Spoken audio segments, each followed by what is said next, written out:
This is the micro niche content playbook, and it is the simple framework that you can use if you want to create short form organic content that will actually bring in qualified traffic to your business. If you want prospects to watch your content and then hop onto sales calls and practically beg you to take their money, then this is the type of content that will actually allow you to do this. Now, this framework has 5 steps, and I implemented it with all of my clients.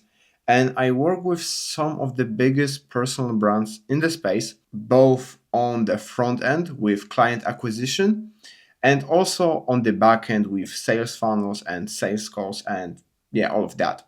And quite frankly, I am using this in my business right now. So if you are watching this video right now, it kind of means that it actually works, right?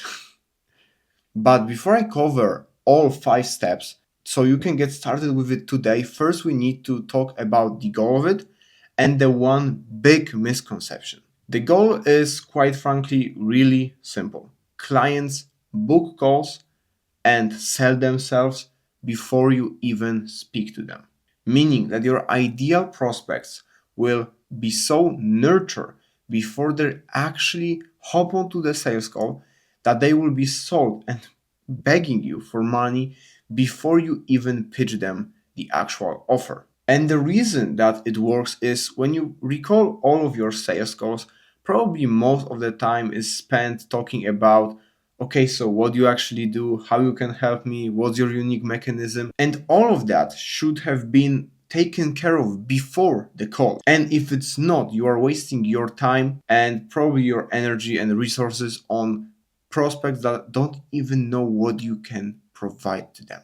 So this is a big, big problem. So once again, the goal is really simple. Qualified leads book a call with you and they are sold before you even take the call. Now, the one super common and big misconception is that personal brand does not equal personality showcase. And I can't stress this enough, okay? Your personal brand is actually not about you.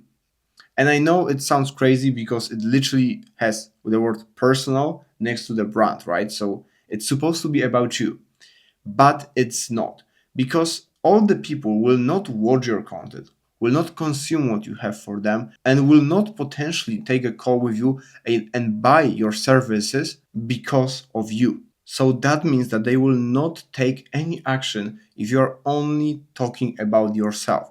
You need to talk about them. You need to be totally selfish with it and only provide value to your ideal customers. If we take a look at it, personal brand is really just a tool to productize yourself and deliver value to your ideal clients. And actually, someone that I really admire is Naval Ravikant, right? You probably heard about him. This is like an angel investor, kind of like a philosopher, also really cool guy. And he recently on a podcast said that if he were to sum up all the success in life in terms of financial success, he would say just 2 words: productize yourself. And this is actually what you are doing with the personal brand. Again, misconception that you definitely need to get rid of.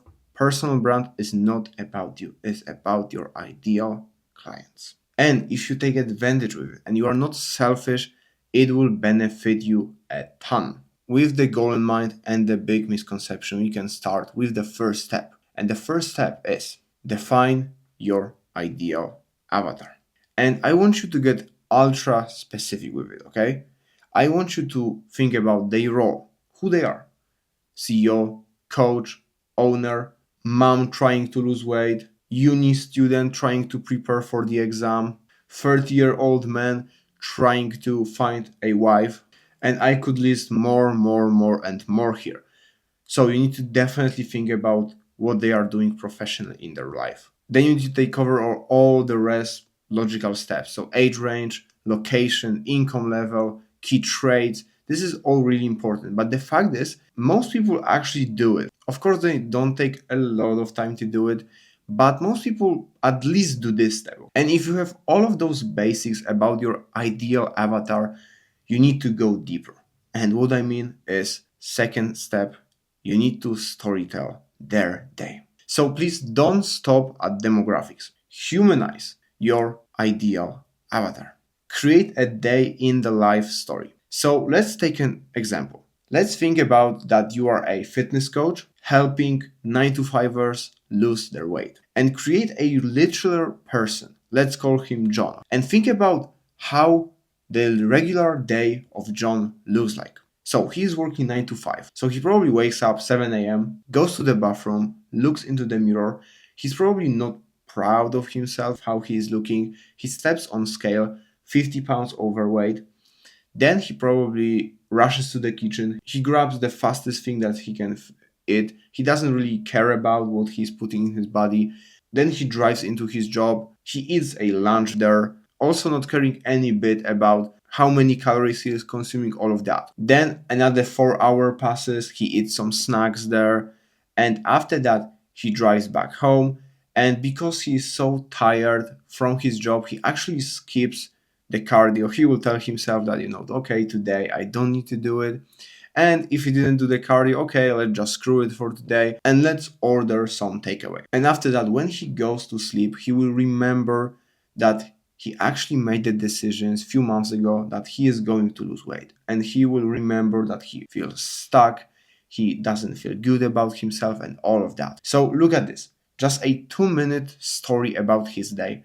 And we have so much depth that we can use right now. And this allows us to create a relatable content with a lot of empathy for the ideal client. And you can go, of course, so much more in depth. And this will allow you to not only have this like demographic avatar, right, that he needs to be this, and this, but you actually kind of get to know this person who you will be eventually speaking on a call. So that's why doing this step is so much more powerful. And to be honest, if you do just those 2 steps, you are probably ahead of 95% or even 99% of people. So let's go to step number 3, which is identifying pain and the desired outcome. And just a quick one, this will be 60 to 80% of your content. Pain points, current struggles. And what I mean by that is, when you have this day in the life, when you are thinking about John, of course, he feels stuck.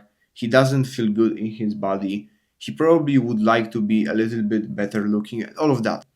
But instead of just having those broad terms like feeling stuck, feeling tired throughout the day because he's out of shape, all of that, think about the moments. What I mean by that, every single time when I am writing a copy for an ad or anything like that, or just consulting with the clients, I always try to find the moments in their pain. What I mean by that is, instead of saying that John feels bad in his body, you need to actually think about the moment that he will experience the pain. So for example, instead of speaking in your content that if you are feeling out of shape, you would say something like, if you felt embarrassed to take off your shirt while being at the beach with your family on the recent vacations, this video is for you.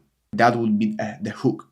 And what this gives you is, instead of having those big terms that they probably are hearing all the time on social media, if you can describe the pain of the prospects better than they can themselves, they will know that you can help them. And they will actually feel that you understand them and that you have solution tailored to their specific needs. So if you are thinking about pain points, always think about current struggles. Current struggles, not something that happened in the past, not something that is broad, but something that is happening today for them, and that is really precisely set. This is about pain points. And now dream outcomes, aka where they want to be. I think in general, humans have 2 forces that dictate their behavior. One is something that they are running away from, so pain points, and something that they are running towards, so desired outcome. And what I actually believe, and also what I see while working with my clients, is that pain is so much stronger than dream outcome. Why? Because if we again think about John, even though he feels bad in his body, he doesn't feel healthy, he's embarrassed about how he looks and all of that, he still has some parts of the day when he really enjoys his life.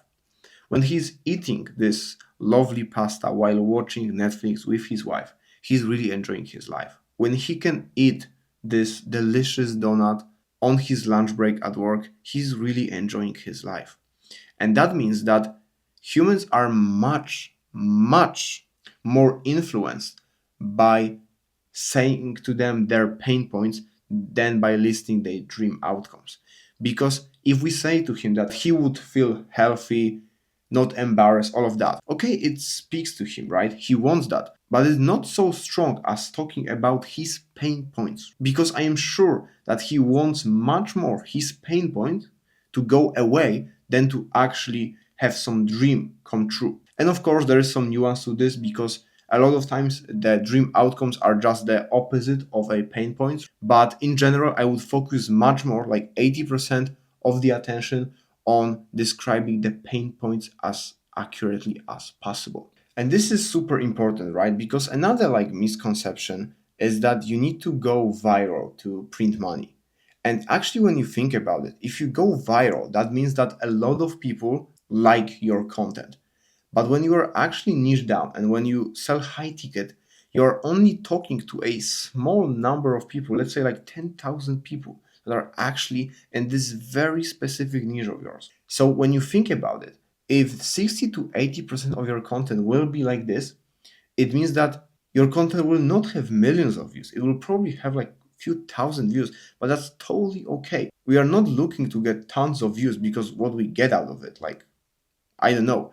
We are only looking for a very specific people that we actually can help. So that's step number 3. And we have step number 1, define your ideal client.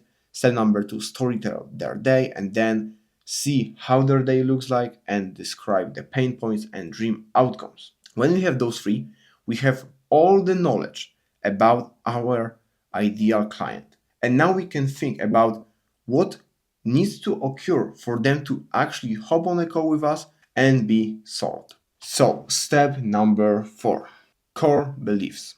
What beliefs must your ideal client avatar hold to see value in your offer? So, think about what I am doing right here. Just a second ago, I told you that you don't need to go viral to get clients. And this is, for example, one core belief that my clients need to have before working with me. Because let's say that someone would hop on call with me and he would be 100% convinced that the only way to make money with high ticket info products is by going viral because he heard it somewhere else. Even if we decide to work together, our work will be horrible because we will not have the same values, beliefs about how to achieve success. So when you are producing your content, think about what core beliefs must your prospects have to actually enjoy work with you and also that you can actually help them. Because if someone doesn't know that they are ill, you can't really sell them medicine. So an action step right here would be to write down like 10 to 20 core beliefs that you want your ideal avatar to adopt. And those will be the values that you will be saying in your content, that you will be trying to transfer to your prospects. So, in conclusion, those 4 steps is how to create value-driven content that will be 60 to 80% of your content. And now, the last step, step number 5. So this is the lifestyle content. So keep this like 20% of your content. And of course, we are still talking about short form organic content because the matter is so different with long form content, with IG stories and all different stuff. Right here, again, we are only talking about organic short form content, lifestyle content. And the reason why we are showing lifestyle is just to build trust. It's just to show that you are also a human, that you are not just constantly working and only talking about how to lose weight, for example, with this John, right? But you actually have a family, have your hobbies, that you travel, that you eat at restaurants, that you do all of those cool, normal things so that people don't feel alienated, right? They actually feel that you can help them and that you are an actual human who will care about them. And as you can see, 10 to 20%, where most people are doing 80% of the content about it. And this is the misconception.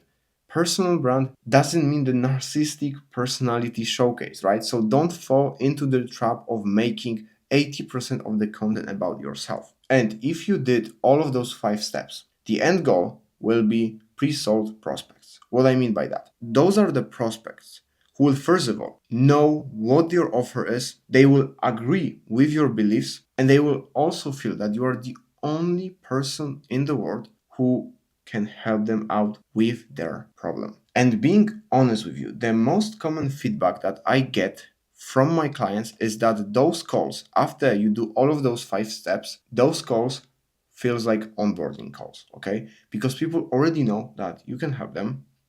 They already know that you share the same values and beliefs, and they just want to get started. And in my experience with my clients, this at least improved the close rate by like 10%, which is insane. And the biggest wins were like going from 20 to almost to 45%. It is a powerful weapon and you can right now use it. So to give you action steps, first define your ideal client avatar. Specifics and personality here are key.